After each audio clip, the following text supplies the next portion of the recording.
तोहर बहिनिया बतिया जन तू भूलई ह ना।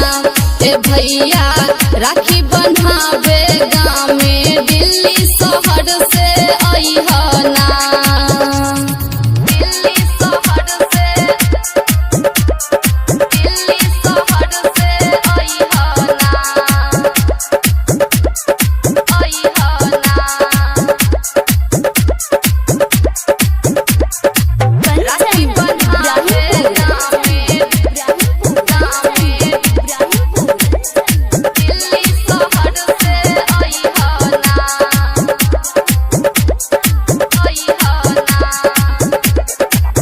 बचपन में बान भैला भैया हमरा से राखी हर साल हो।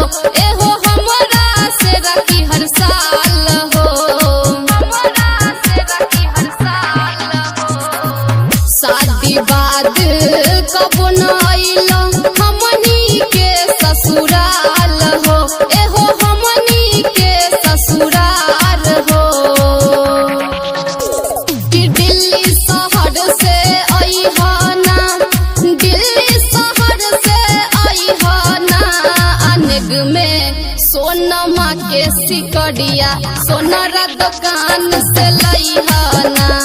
ए भैया राखी बन्हावे गाँव में दिल्ली शहर से आई ह ना।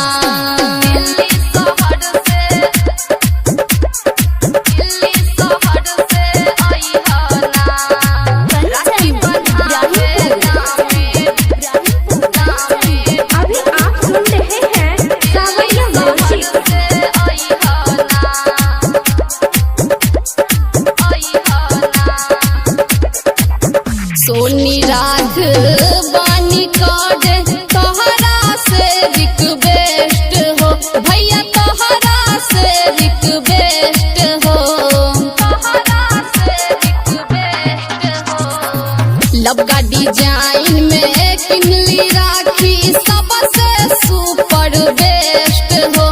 भैया सबसे सुपर बेस्ट हो। दिल्ली शहर से आई ह ना। दिल्ली शहर से आई ह ना। आगा में आवे खातिर संजय संगे टिकट कटई ह ना। ए भैया राखी बन्हावे गाँव में दिल्ली शहर से आई ह ना। गिफ्ट लिह या ना लिह राखी बन्हावे जरूर।